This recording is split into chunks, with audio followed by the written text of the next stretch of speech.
So, happy Cinco de Mayo. It's an apt coincidence that I bring you my sermon on a day commemorating a war of independence. Cinco de Mayo celebrates a victory in a war that was then lost before its cause was ultimately realized years later when Napoleon withdrew France's armies from Mexico. Advertisers urge us to celebrate that with beer. And we won't even notice when Mexican Independence Day comes around in September, when Mexicans more truly commemorate the cry that began their war of independence. The interdependent web of which we are a part is, in part, and for in a way a long-standing sense, a geopolitical interdependent web. We see this today with the war for Gaza, the protests that have inspired, that the Gaza war has inspired across American campuses, and the countermeasures numbering hundreds of arrests. Does anyone else here have a sense of deja vu about that? I want to reflect this morning on how the war without also becomes the war within. How is it that our American ivied sanctuaries of learning are stoked to open conflict from across the world? There's a further depth, too, that I want at least to touch on today. I myself am feeling, viscerally feeling, that the conflict we're witnessing goes even deeper within me. That there is a war within me that I am called to face up to. Perhaps a war across the world comes here to us because we are the world, as that star-studded anthem once proclaimed.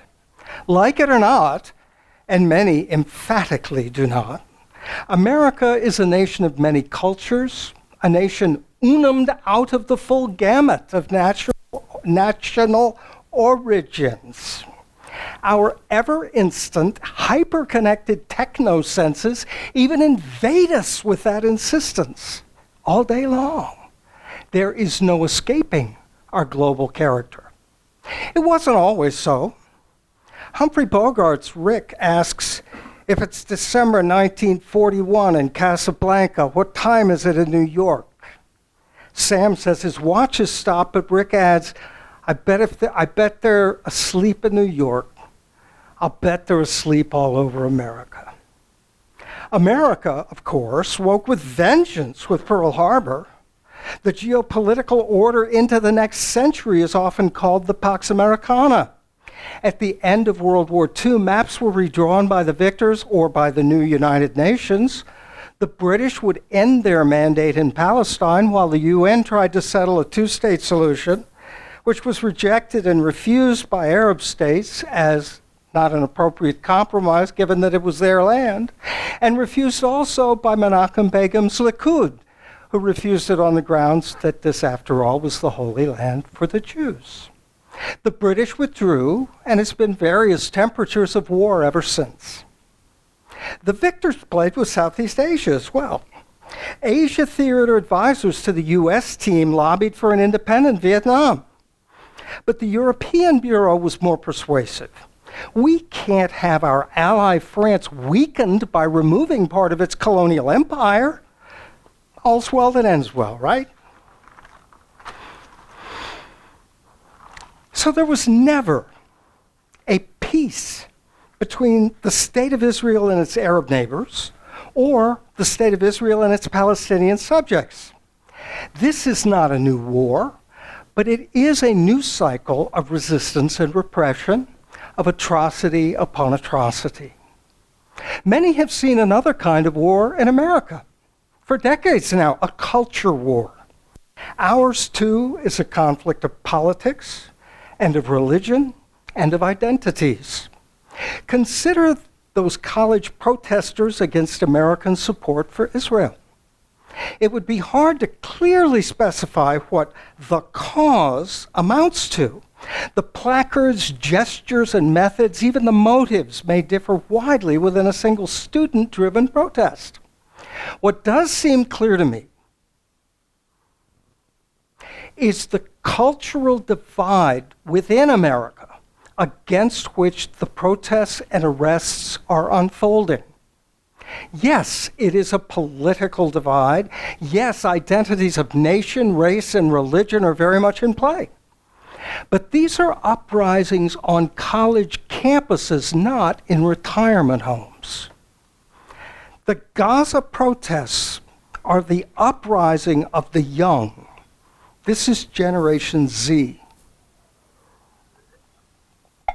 That's significant to me, and that's part of what I'm trying to grasp and wrestle with today. One of my adult fellow travelers with Unitarian Universalist teen groups observed that if wisdom is the virtue of age, passion is the virtue of youth. One way I might put my point this morning is this: wisdom without passion is not wisdom at all.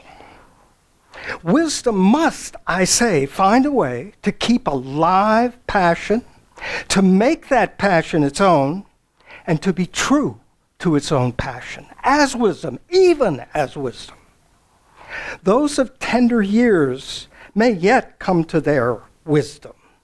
But if we elders take for wisdom the wizened with a Z perspective of spirits broken from their passions, then we have nothing to share. No wisdom, no anything of worth, because we are the ones who then have surrendered. Now, I speak from one side of a cultural divide, as an acolyte for higher education. These protests hit me harder than most people feel them because I identify so deeply with the importance of learning, lifelong learning. But our political tribes harden ever more along greater and greater lines, so that now a majority of conservative leaners say that higher education in America does more harm than good. I am not objective. I am on a side in this great divide. I have always been a lifelong learner who believes there is no cap to what we can learn or when. In college, I had no idea what job I would want, but I was sure I wanted to study philosophy, to gather not just information, but meaning. And only after graduation did I decide I wanted to be a philosophy professor. So I set off on that truth-drawn yellow brick road. I was always mindful, too, that there is moral truth. And so during my first position at Trinity College in Hartford, I was on a panel discussing apartheid before a full auditorium. Our white, moderate South African guest complained that sanctions move in only one direction with an ever-tightening ratchet effect. And I remember the look of surprise on his face when I replied, "That is the point of sanctions. South African governance can only be morally defensible if it eradicates apartheid, root and branch." It's like he was hearing this for the first time. Anyway, I won't get into that. Well-intentioned institutions of that day were reassured if the international companies in which they invested followed the Sullivan principles, which were an independently configured set of sort of standards for doing ethical business in an unethical situation, if you will. So I asked the president of the university to see the university's correspondence with those companies regarding that, about how they implemented the Sullivan principles in their engagements in that country. I read, I analyzed, and reported. Among other things, I reported that a company selling tires to South African police and military vehicles wrote to the university that they had to continue these sales in order to continue the constructive engagement that the Sullivan principles required with South Africa. Well, by the time I'd finished just writing up what I found, the faculty senate wanted me to put that in a form that could be distributed. The Senate had then voted for support for divestment from those companies. And as I recall, fallibly, of course, the university followed suit with that. My second port of call was at St. Joseph's University in Philadelphia, and it happened that during the first Gulf War, that war was impending just as a semester was beginning when I was teaching 2 moral philosophy courses. And so at that Catholic Augustinian university, I chose, rather Jesuit, I'm sorry, I was getting mixed up with my graduate. At the Jesuit university, I chose to apply the primarily Catholic doctrine of just war theory drawn from natural law to the progress of that war as it was being waged in real time over the course of the semester, which was an apt way, not for me to be a dissident protester, but to really have my students looking at their world in moral terms, where unlike the catalog, I did not separate social issues from morality. Alas, I never did get to be what I wanted to grow up to be, a career-long professor. I could have been a contender. So, in the possible world in which I did attain that career, if I were a professor today, what would I do in the face of this war? In the face of these geopolitics, in the face of these protests and these arrests, where would I be in that? I read the other day about a 65-year-old Dartmouth history professor, close enough, a few years off, discipline that's a little off, whatever, but who had carefully reviewed university policy before joining with other faculty to form a cordon around the student protesters on the campus green, to be with the students without joining in their actions, to be a calming buffer if anyone were to move against the protesters. That, to me, seems Socrates and Solomon, but not so perhaps to all. The police did move in.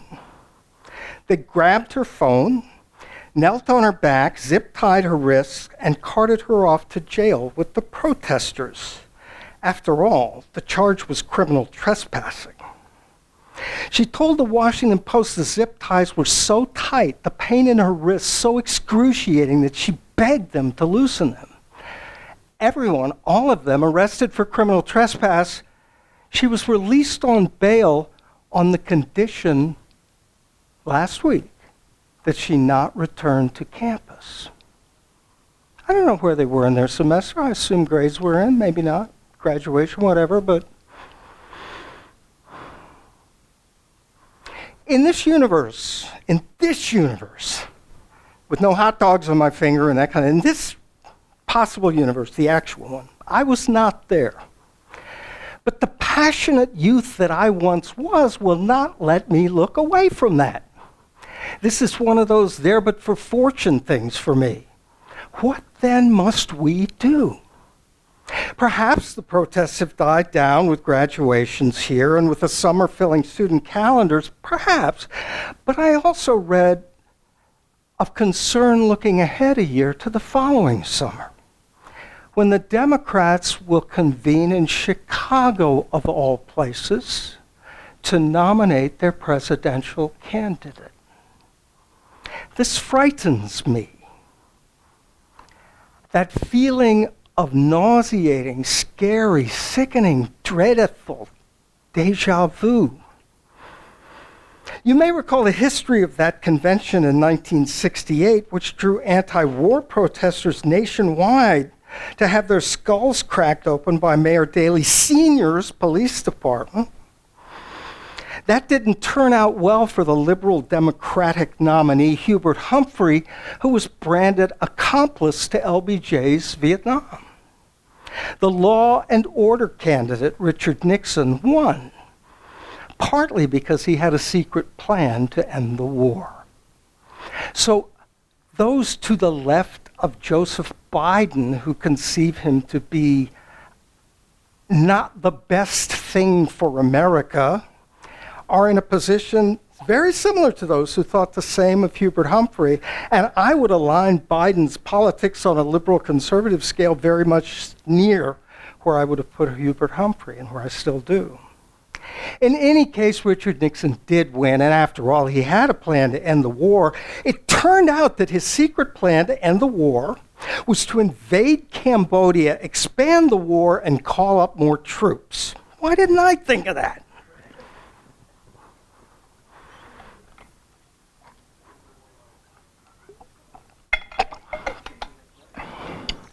So I look back to the self that I was then in 1970. Deja vu wasn't this sick feeling of dread, but the name of my favorite album by Crosby, Stills, Nash and Young. Teach Your Children would be released as a single in June, a song that's almost a dialogue between the me I was then and the me I am now. Teach your children well. At the same time, the verses become teach your parents well. You who are on the road must have a code that you can live by, and so become yourself, because the past is just a goodbye. Teach your children well.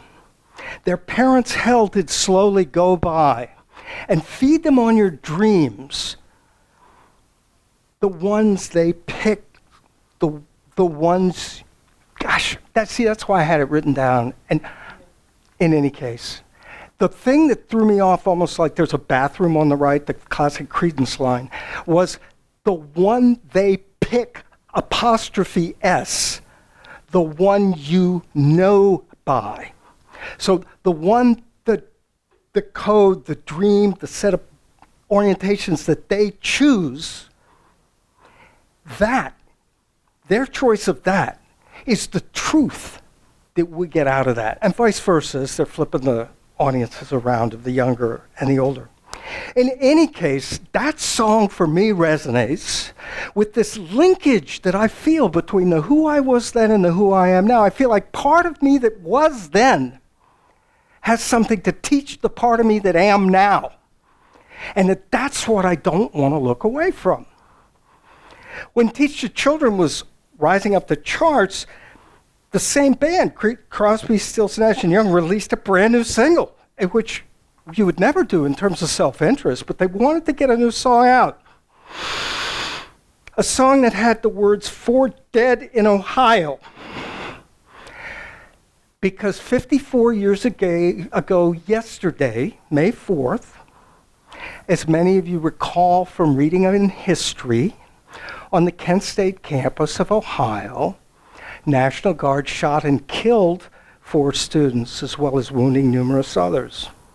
I'm not going to go into how that unfolded, but if you're at all interested, it's absolutely fascinating. And there is a documentary I found quite illuminating that was released in the year 2000. You can watch it free on Tubi. It's like 48 minutes long or something. And it's called Kent State, the Day the War Came Home. It includes interview footage with National Guardsmen, with people who were students then. There's all kinds of stuff. And I need to pause a moment before I tell you one thing it included.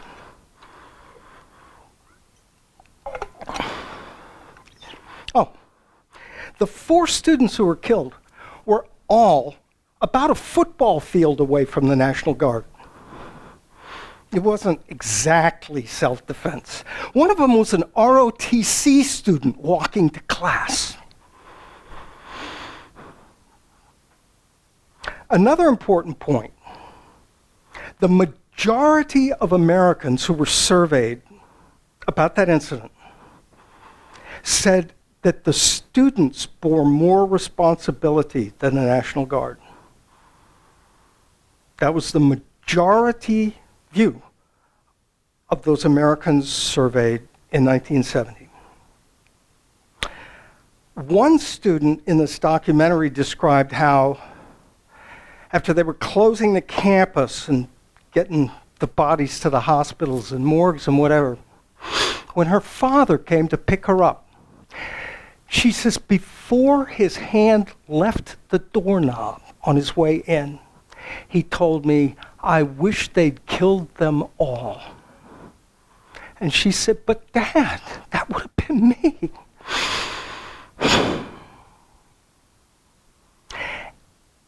And I can't make it any more pointed than that moment. How does it happen that a human being who has helped conceive this child of his, who has helped bring her up to that age of tender youth, still growing and searching, that he could possibly say, I wish they'd killed them all. And I want to suggest to you that that's what happens when political tribalism takes over, when the mandate of law and order becomes so ingrained in a cultural thinking that citizens forget the Constitution, forget the First Amendment. We're talking bullets through the skull. How? When things can reach that point, I want to say it's not because those National Guardsmen were bad people. In fact, that was a protest that began against the war, but by the fourth day, the day those students were shot, the entire protest was get the guard off our campus. That's what it was about.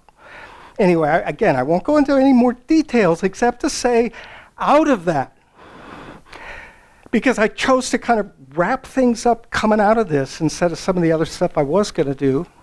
I'm not withholding any great answers from you. If I'd had something great to say, I would have said it.